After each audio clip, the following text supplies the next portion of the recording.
Chapter 23. Open Source. The J train rattled over the Williamsburg Bridge, suspended between the boroughs like a packet of data in a fiber optic cable. To the left, the Statue of Liberty was a green pixel against the void.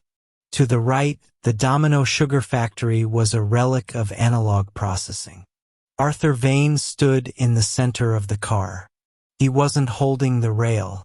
The train lurched violently. Arthur didn't stumble, he flowed. The pregabalin had loosened his joints. He felt liquid. He felt like mercury. A man in a Knicks jersey stared at him. "You good, bro?" Arthur turned.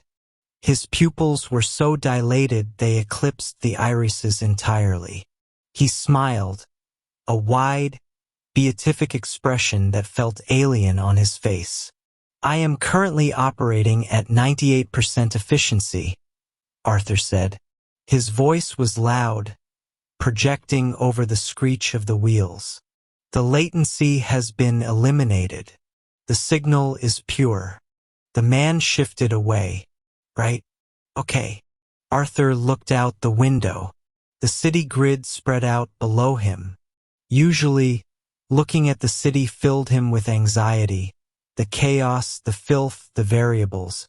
But tonight, bathed in the electric euphoria of the Lyrica, he saw only architecture.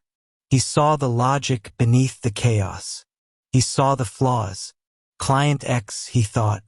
They think they locked me out. They think revoking credentials stops the architect. He laughed. He had written the back end. He had built the skeleton key. The train went underground. Delancey Street. Arthur stepped off. He walked through the station with a strange, loping gait. His mind was moving faster than his feet could track, resulting in a persistent, stumbling forward momentum. He surfaced in the Lower East Side. It was 3:30 a.m. He needed a terminal. He walked past the closed bars and the piles of garbage bags. He turned onto Eldridge Street. There, nestled beneath a dim awning, was a sign in neon handsy characters and English. Cyberhaven 24/7 Land Center. Arthur pushed the door open. It smelled of ozone, instant noodles, and adolescent sweat.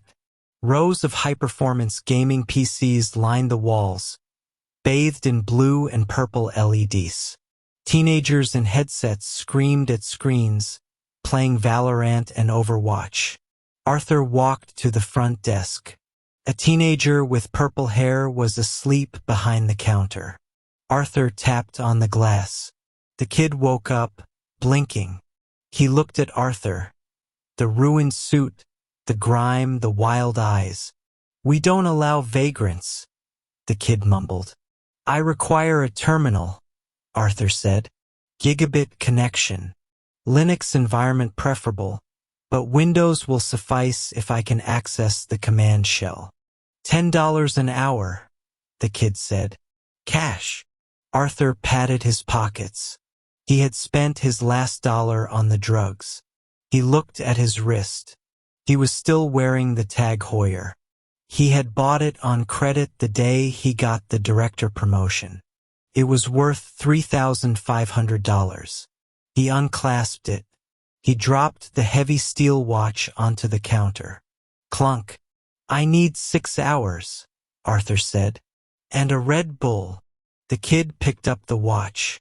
He looked at the sweeping second hand. He looked at Arthur. "Computer 12, the kid said, handing him a can of Red Bull. "Don't break anything." Arthur sat at Computer 12. The chair was an ergonomic racing bucket designed for esports. It hugged his emaciated frame. He cracked the Red Bull. He swallowed it in 2 gulps. The caffeine hit the pregabalin like a match hitting gasoline. Explosion. Arthur's hands flew to the keyboard. He didn't log into a game. He opened a browser. He downloaded Putty. He opened a terminal. He typed an IP address from memory.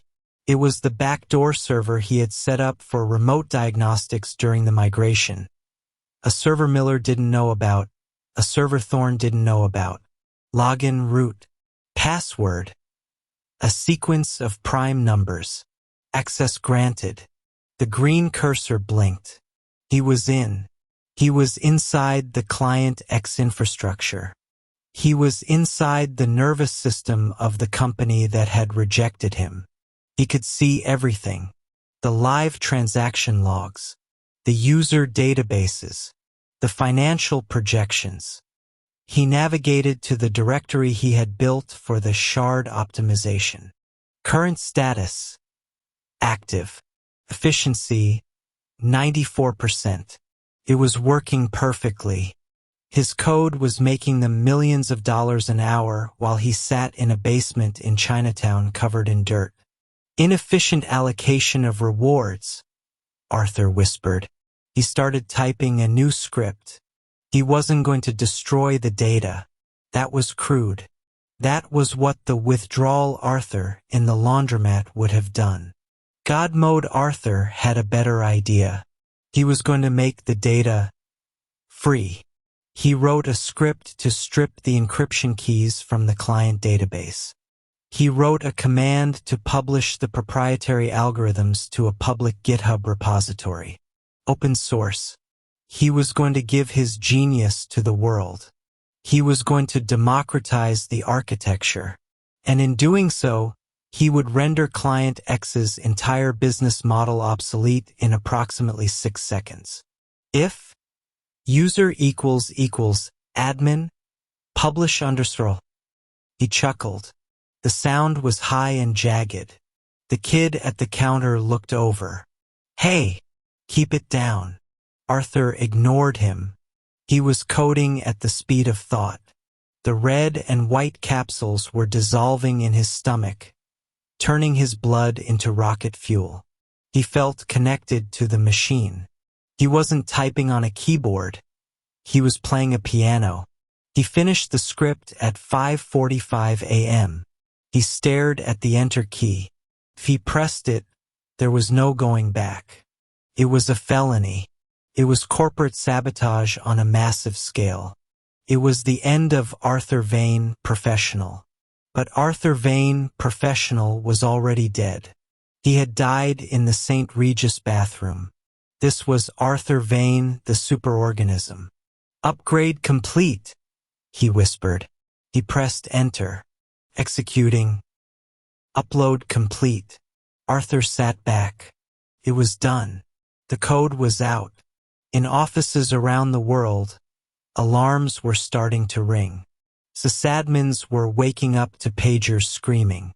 Marcus Thorne was about to have a very bad morning. Arthur felt a wave of pure, crystalline peace.